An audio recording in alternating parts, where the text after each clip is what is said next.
सर्वांना नमस्कार. स्वागत आहे आपलं मराठी चातुर्य कथा या यूट्यूब चॅनलवर. व्हिडिओला लाईक करा, चॅनलला सबस्क्राईब करा आणि बेल आयकॉनवर प्रेस करा, जेणेकरून सगळ्या नोटिफिकेशन्स तुमच्यापर्यंत वेळेत पोहोचतील. मिलन अभी आधा अधुरा है भाग 212. मग आता शेवटी रोहितनं राणीवर अविश्वास दाखवलाच आणि राहुल नको म्हणत होता तरीसुद्धा राणा आणि त्याचे DNA टेस्ट करायला दिले आणि रिपोर्ट येण्याची वाट बघत बसला. पण तो राणीवर खूप खार खाऊन होता. रिपोर्ट काहीही येऊ दे, पण मी तिला रोहित सूर्यवंशीचा इंगा दाखवणार म्हणजे दाखवणार, असं त्यानं मनाशी खूनगाठ बांधून ठेवलं होतं. मग दुसऱ्या दिवशी राणी लवकर उठली. आज रविवार होता, त्यामुळे ती निवांत होती आणि तिनं राणाची तब्येत बघितली. कालच्यापेक्षा राणाला आज थोडं बरं वाटत होतं. आणि चला, एखाद्याचा ध्यास घेतला तर तो किती दिवस घेऊन घेणार. कधीतरी त्याला विसरावं लागतं आणि पुढे जावं लागतं. मीही तेच केलं माझ्या आयुष्यात. लग्न झाल्यावर मला तर वाटलं होतं की रोहित सूर्यवंशी आणि सूर्यवंशींचं घर माझं सर्वस्व आहे. मी त्यांच्याशिवाय जगू शकत नाही. पण ज्या क्षणी रोहितनं घरातून हाकलून दिलं, मंगळसूत्र हिसकावून घेतलं आणि गुंड अंगावर घातले, तेव्हा तिकडून पळून आले, त्या क्षणी असं वाटत होतं की मी आता जगीन की नाही कुणास ठाऊक. पण जसजसे दिवस जातात तसा माणूस जगतो, वेगळ्या वेगळ्या परिस्थितीत स्वतःला ॲडजस्ट करतो. आणि ज्यानं असं ॲडजस्ट करायला जमत नाही ना, तो संपून जातो. पण राणी खमकी होती. परिस्थिती कशीही असो, ती स्वतःला ॲडजस्ट करायची, परिस्थितीनुसार बदलायची. आणि म्हणून राणी टिकली होती. आणि ती टिकलीसुद्धा, जगलीसुद्धा आणि तिनं प्रगतीसुद्धा केली होती. आणि तिनं अशीच सवय राणालासुद्धा लावली होती. त्यामुळेच राणा आज सावरला होता. मनाचं थोडंसं दुखणं असतं जे लवकर जात नाही, पण वेळ हाच प्रत्येक जखमेवरचा मलम असतो. आणि मग राणी फ्रेश मूडमध्ये उठली आणि नेहमीसारखीच त्याला हसवत म्हणाली, गुड मॉर्निंग राणा. आणि खूप दिवस झालं न हसलेला राणा थोडासा गालाच्या कोपऱ्यात हसला आणि म्हणाला, गुड मॉर्निंग आई. आणि राणी आता त्याच्यात शेजारी हाताची घडी घालून बसली आणि गाल फुगवून रुसली आणि म्हणाली, हे काय राणाजी, हसण्यामध्ये इतकी कंजूशी करतात का? Very bad. हस ना, खूप खूप हस. आणि राणा म्हणाला, काय करू, मला हसता येतच नाही. किती प्रयत्न केला तरी जास्त हसू येतच नाही, इतकंच येतं. आणि राणीनं आता छू मंतर जादू मंतर छू मंतर करत जादूगारासारखी बोटं त्याच्या दिशेनं चाळवली. तसतसं राणा आता आई आपल्याला गुदगुल्या करणार असं वाटून त्याचं शरीर आकसून घ्यायला लागला आणि आई नको प्लीज असं म्हणायचा. पण आता राणीनं शेवटी त्याला गुदगुल्या करायला सुरुवात केली आणि पुन्हा राणा खुळखुळ्यासारखा हसला, एकदम खदा खदा खदा खदा खदा. आणि राणीला फार बरं वाटलं आणि म्हणाली, आत्ता तुझी नाराजी गेली का बाळा? तू आईवर नाराज आहेस का? आणि राणा गप्प झाला.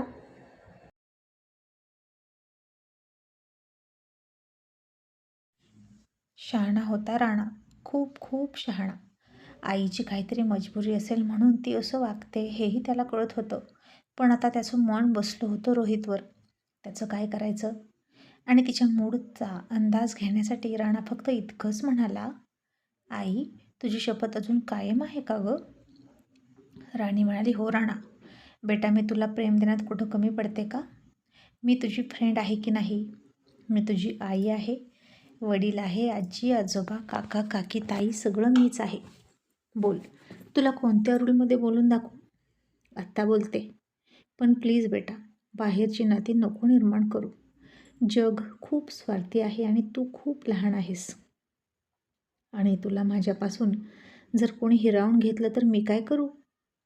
आणि राणानं तिला मिठी मारली आणि म्हणाला, मला तुझ्यापासून कोण घेणार? मुळात मीच तुला सोडणार नाही. आणि आता राणीकडे एक संधी होती राणाच्या मनात काय काय चालले ते बघण्याची. आणि राणी म्हणाली, समज राणा, उद्या जर तुझ्यासमोर कोणीतरी आलं आणि त्यांनी तुला खूप खूप पैसे दिले आणि म्हणाला की आईला सोड आणि माझ्यासोबत चल, मी तुला खूप मोठ्या मोठ्या गाड्या देतो, खूप मोठं घर देतो, खूप खेळणे देतो, तर तू जाशील का बेटा? आणि राणा म्हणाला, नाही, अजिबात नाही. खेळणी गाडी घर हे तर तू पण देते की मला, मग मी तिकडे का जाईन? राणी म्हणाली, आणि समज जर ते तुला म्हणाले की जे आजपर्यंत तुझ्या आईनं तुला दिलं नाही ते मी तुला देतो, तू माझ्यासोबत चल राणा. म्हणजे एक मोठं घर, खूप माणसं आहेत, आजी आजोबा, काका काकी, ताई आहे. अशा घरी जर तुला कोणी घेऊन गेलं तर तू तिथे राहशील का? आईला विसरून जाशील का? आणि राणा म्हणाला, असं घर तर फ्रेंडचं होतं. आणि आई, तुला सांगू, तू सांगतेस ना की माझ्या बाबांच्या घरी हे सगळेजण आहेत, तर तिथं पण सगळेजण होते. पण आई, तू असं काय विचारतेस? मग कोण घेऊन जाईन मला? आणि राणी म्हणे, नाही रे, मी फक्त विचारलं. तुला कोणीही न्यायला आलं तरी मी सोडणार नाहीच म्हणा. पण मी फक्त शक्यता सांगत होते. मी माझा प्राण गेला तरी तुला सोडणार नाही राणा. आणि राणा म्हणाला, आई, पण मला हे सगळे लोक भेटले तरीसुद्धा या सगळ्यांमध्ये माझी आईसुद्धा हवी ना, तर मी बघीन जायचं की नाही? तशी राणी म्हणाली, नाही राणा, आता या सगळ्यांसोबत राहण्याची स्वप्न आपण बघायची नाहीत. आणि एक गोष्ट लक्षात ठेव, आपल्याला दोघांनाच राहायचं आहे, अगदी शेवटपर्यंत. असं म्हणून तिनं राणाला सावध करून ठेवलं. पण आता हे कुठपर्यंत टिकणार होतं काय माहीत. मग आता राणीचीही मेन परीक्षा जवळ आली होती आणि ती तयारी करत होती. आणि राणाला दिवसभर नोकरजवळ एकट्याला ठेवलं आणि संडे होता म्हणून अभ्यासासाठी स्टडी सेंटरमध्ये गेली. जाताना नोकरला तिनं सांगितलं की हे बघ, खालून तो व्यक्ती वर राणाला भेटायला आला तर भेटू द्यायचं नाही, समजलं?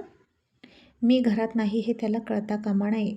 आणि राणी निघून गेली, कारण अगदी काही दिवसांवर परीक्षा आली होती आणि त्यातच हे रोहित सूर्यवंशीचं टेन्शन आलं होतं तिला. आणि काय नशिबात वाढून ठेवलंय कोणास ठाऊक, नेमका हा माणूस इथेच राहायला आला. मग आता DNA रिपोर्ट तर उद्या येणार होते आणि रोहितसुद्धा उठला थोडा उशिरा. आणि राहुल त्याला म्हणाला, रोहित, रात्री एक गोष्ट मी तुझ्याशी बोलायचंच राहिलो. तू तेव्हा राणीला म्हणाला होता की या जगात एकतर तू राहशील किंवा मी, आणि त्यानंतर तू तिला आणि तिच्या कुटुंबाला संपवण्यासाठी गुंड पाठवले होतेस का? रोहित, तू कधीपासून असा निष्पाप लोकांच्या जीवावर उठायला लागला? मला हे अजिबात नाही आवडलं. आणि रोहित म्हणाला, दादा, त्या फसव्या बाईनं तुला हे सांगितलं ना? अरे ती मलाही असंच म्हणाली होती.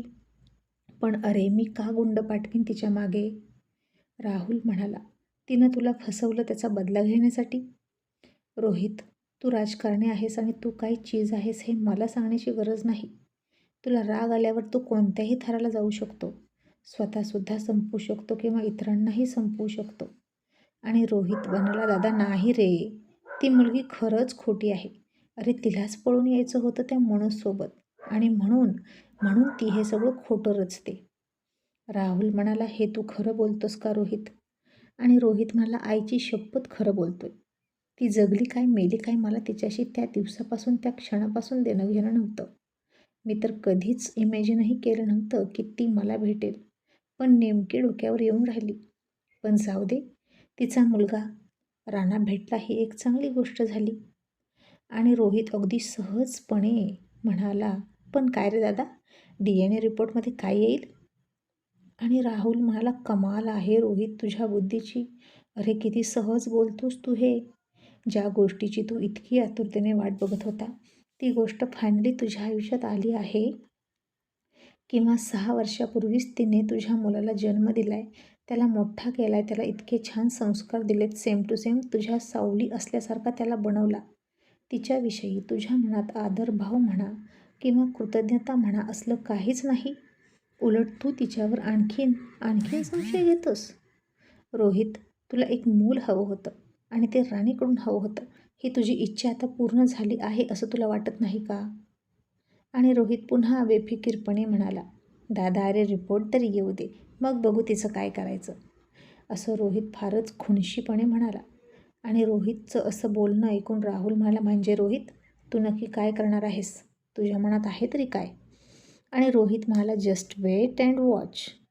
मी तिचं काय करेन हे आत्ताच नाही सांगू शकत. खूप नखरे केलेत तिने आणि खूप सहन केलेत मी तिला. मला हाकलून देते का? मला त्याच्याशी बोलू देत नाही, भेटू देत नाही. स्कूलमध्ये सुद्धा मला भेटू दिलं नाही. माझी नाकाबंदी करते का? मग आता तिला कळेल की खरी नाकाबंदी काय असते. आणि राहुल थोडा चिंतित झाला आणि त्याला खरंच वाटत होतं मनापासून की रोहित आणि राणाचं DNA मॅच होऊच नयेत. हा माणूस शहाणा नाही. या गोष्टीवरून तो राणीला खूप त्रास देणार. तो जर फक्त राणीचा आणि मनोजचा मुलगा असेल तर बरं होईल. म्हणजे रोहित त्याचा पिच्छा तरी सोडेल. कारण रोहितने जर एखाद्याची दुश्मनी घेतली किंवा एखाद्याने रोहितसोबत पंगा घेतला की त्याची शेवटची घटका भरली असंच समजायचं. आणि बिचारी एकटी राणी, एकटी बाई होती ती. आधीच आयुष्यात खूप काही सोसले भोगले, जे तिनं सगळं त्याला सांगितलं होतं. राहुलला ते लगेच पटलं होतं, कारण राहुल समोरच्यावर पटकन विश्वास ठेवायचा. रोहितसारखा तिरसट मेंदू नव्हता त्याचा. समोरच्याच्या भावनांची त्याला कदर होती. आणि इतक्या हाल अपेष्टा सोसून राणीनं हे मूल वाढवलं होतं.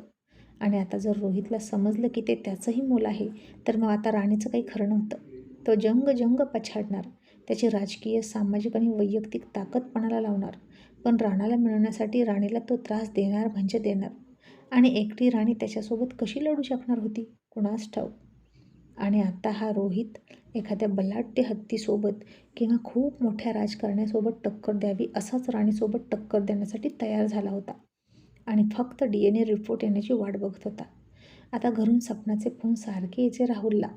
आणि राहुल, काय झालं सांगा ना, असं ती सारखी म्हणायची. आणि राहुल म्हणाला, थोडासा धीर धर, अजून काही कन्फर्म कळलं नाही. पण राणीच्या आयुष्यात हा रोहित आणखीन एक कौटुंबिक आणि भावनिक वादळ उत्पन्न करणार हे मात्र नक्की. मग सायंकाळच्या 4 वाजता राणी पार्किंगमध्ये आली आणि राणाला सुद्धा तिने वरून खाली बोलवून घेतला. राणा खेळत होता. राणी तिथंच बाकड्यावर बसली होती. पण त्याचवेळी राहुल, रोहित सुद्धा बाहेर कुठेतरी गेले होते आणि तिथे आले. आणि आता राणाला खेळताना बघितलं आणि राहुल हसला आणि म्हणाला, हाय राणा, मला ओळखलंस का? राणानं लगेच राहुलला ओळखलं आणि हसूनच त्याच्या कोंबडीला मिठी मारली आणि लगेच म्हणाला, मोठे काका, तुम्ही इथे? तुम्ही केव्हा आलात? आणि राहुल, मला काल आलो होतो आणि मी तुला काल भेटलो सुद्धा. आणि अरे वा, आमचा राणा खूप बहादूर आहे आणि खूप शक्तिशाली सुद्धा. तो अंथरुणात लोळून राहत नाही, तो लगेच बरा होतो. आणि राणा थोडा हसला आणि म्हणाला, आई म्हणते, आजार नावाच्या पाहुण्याला म्हणजेच कोणत्याही आजाराला जास्त सांभाळत बसायचे नाही, पटकन पळवून लावायचे असतं. आपण त्याला खाऊ पिऊ घातलं, जवळ ठेवून घेतलं की तो जायचं नावच घेत नाही. म्हणून मी हा पाहुणा पटकन पळवून लावला, असं म्हणून राणा हसला. आता हे सगळं रोहित गाडीत बसून बघत होता आणि राणीला सुद्धा थोडीशी भीतीच वाटली. आता राहुल राणासोबत बोलत होता म्हणजे नक्कीच रोहितसुद्धा बोलायला येणार असं तिला वाटलं. DNA टेस्टबद्दल तिला काहीही माहीत नव्हतं अजूनही. मग रोहितसुद्धा सरड्यासारखा अकडत गाडीतून उतरला आणि फारच ॲक्शन आणि स्लो मोशनमध्ये गाडीचा दरवाजा ढकलला आणि बाकड्यावर बसलेली राणी तिथून लगेच उठली. जिथं राणा राहुल होते तिथे येऊन उभं राहिली आणि रोहितने तिच्याकडे थोडंसं करड्या नजरेनं बघितलं आणि मनात म्हणाला, गेली लगेच मुलाचं प्रोटेक्शन करायला, जणू काही मी त्याला किडनॅप करणार असल्यासारखा, मूर्ख बाई. आणि आता राणी राहुलला म्हणाली, दादा, तुम्ही अजून किती दिवस इथे आहात? राहुल म्हणाला, 1-2 दिवस थांबेल आणि मग जाणार आहे. का गं? आणि राणीनं रोहितकडे तिरकं बघितलं आणि म्हणाली, काही नाही, कोणीतरी मला फसवून माझ्या मुलाला तुमच्या घरी घेऊन आलं. तुम्ही माझ्या मुलाला तिकडे आल्यावर इतकं प्रेम दिलं, इतके गिफ्ट दिले, इतकं प्रेम केलं, तर त्याची परतफेड करावी असं म्हटलं होतं. मग आज संध्याकाळी जेवायला या माझ्याकडे, फक्त तुम्ही, असं म्हणून राणीनं रोहितकडे रागात बघितलं. आणि रोहित आता तिथं आला, पुन्हा सरड्यासारखा आकडत मान ताट ठेवत, आणि म्हणाला, मी काय रस्त्यावर नाही पडलो. तू न बोलता तुझ्या घरी जेवायला यायला, आणि माझा दादासुद्धा येणार नाही. आणि राणी रागात म्हणाली, एक्सक्यूज मी. आणि रोहित लगेच म्हणाला, व्हाय एक्सक्यूज यू? राणी नाक उचलून म्हणाली, मी तुमच्याशी बोलतच नाही. आणि रोहित म्हणाला, नाहीतर मी खूप मरायला लागले ना तुझ्याशी बोलण्यासाठी, गेली उडत, चल दादा, असं म्हणून त्यानं राहुलच्या हाताला पकडलं, त्याला ओढत फ्लॅटमध्ये घेऊन गेला. आणि आता हे काय लहान मुलासारखं सुरू होतं कुणास ठाऊक. आणि राहुल थोडा हसला. त्या दोघांची ती नोकझोक ऐकून त्याला पूर्वीचे दिवस आठवले. मग आता रोहितनं राणाकडे बघितलंही नाही, त्याला बोलण्याची इच्छाही व्यक्त केली नाही. आणि म्हणून राणा थोडासा हिरमुसला आणि म्हणाला, आई, फ्रेंड मला विसरून गेले का? ते माझ्याशी बोलले का नाहीत? पण त्यांनी माझ्याकडे बघितलंही नाही का गं? आणि राणी म्हणाली, जाऊ दे, स्वार्थी आहे तो माणूस. तरीही राणा म्हणाला, नाही आई, फ्रेंड तसे नाहीत, पण त्यांनी असं का केलं? आता राणीला एक क्षणभर वाटलं की खरंच आता रोहितनं का असं केलं. राणाला बघायचं आहे म्हणून किती आकांत तांडव केला त्यानं मागच्या काही दिवसात, आणि आता समोर असूनही बघितलं नाही. लहरी माणूस आहे. आणि राणी राणाला समजावत म्हणाली, राणा, त्यांनी नाही बघितलं ना तुझ्याकडे तर जाऊ दे. अरे त्यांना आता तुझ्यापेक्षाही महत्त्वाचं कोणीतरी मिळालं आहे. त्यांना ना त्यांचा मुलगा भेटला आहे. मग आता ते तुझ्याशी का फ्रेंडशिप करतील? असं राणी खोटं बोलली. राणानं रोहितचा विचार काढावा डोक्यातून म्हणून. आणि कशाचं काय, पुन्हा एक राणीचं खोटं झालं आणि राणी अशीच एखाद्याची समजूत वगैरे काढण्यासाठी खोटं बोलत राहायची आणि बिचारी अडकायची. आता ज्या खोटं बोलण्यानं कोणाचं नुकसान होत नाही ते खोटं नसतं, पण रोहित कुमारांसारखे राजकारणी त्याचाच फायदा घ्यायला टोपलेले असतात. मग आता राणीसुद्धा वरती निघाली आणि जाता जाता तिनं रोहितचा दरवाजा वाजवला आणि मोठ्यानं म्हणाली, राहुल दादा, ऐकताय का तुम्ही संध्याकाळी जेवायला येताय माझ्याकडे? आणि निघून गेली. आणि रोहित म्हणाला, दादा तू जाणार नाहीस. आणि राहुल म्हणाला, हे बघ रोहित, तुम्हा दोघांचं काय आहे ते बघून घ्या. आता तुझी आणि तिची वाट वेगळी वेगळी झालेलीच आहे, पण माझ्याविषयी तर तिचं मत चांगलं आहे ना, तर मीच जाणार. बाकी हे रिपोर्ट उद्या येतीलच, मग बघू. आता राहुल वरती गेला राणीच्या घरी, मस्तपैकी जेवण करून खाली आला आणि रोहितनं एकट्यानं जेवण केलं. आणि तरीही चिडून म्हणालाच, मुद्दाम करते ती हे सगळं, मला माहीत आहे. मी किती चांगली आहे हे दाखवायचं आहे ना तिला. दाखव, किती पण चांगली आहेस ते दाखव. तू किती पण नाटकं कर, पण रोहित सूर्यवंशीसमोर तुझं एकही नाटक चालणार नाही, कळलं का?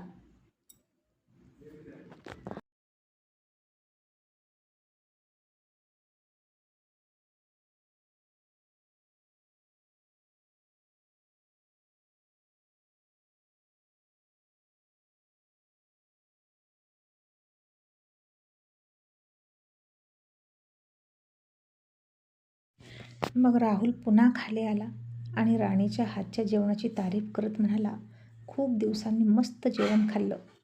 आणि रोहित म्हणाला, माहीत आहे मला, मी पण खाल्लं आहे. जेव्हापासून ती इथे राहत होती आणि माझी अननोन शेजारीण होती, तेव्हा मी खाल्लं आहे तिच्या हातचं. इतकी तारीफ करू नकोस, इतकं पण चांगलं नाही बनवत ती जेवण. आणि राहुल म्हणाला, जाऊ दे, तुझ्याशी काही बोलायलाच नको. मग आता फायनली दुसरा दिवस उजडला.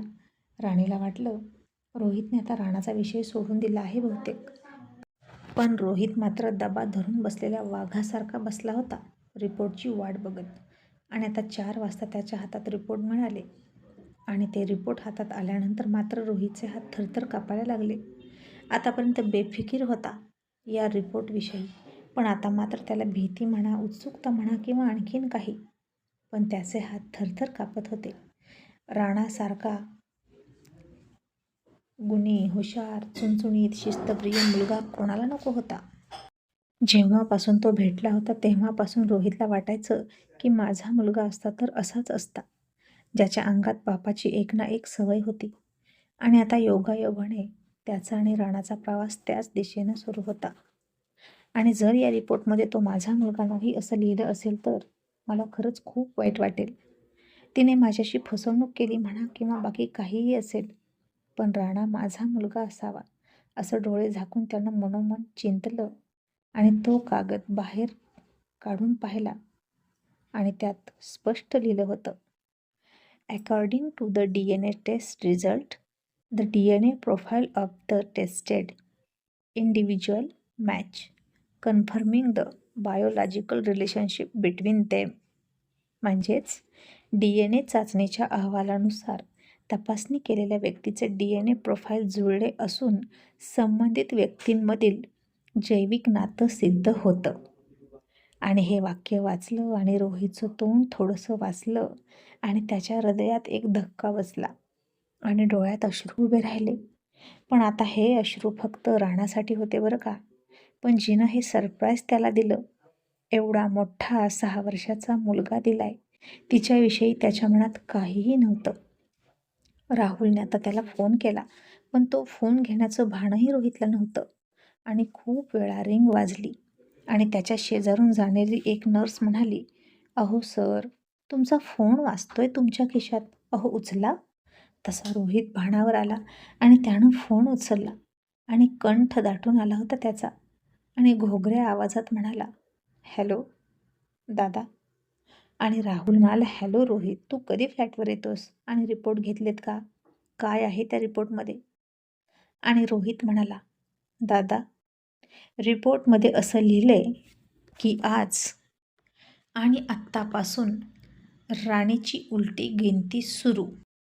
असं म्हणून रोहितने रागात मुठी आवळल्या आणि हे ऐकलं तसं राहुलला धक्का बसला.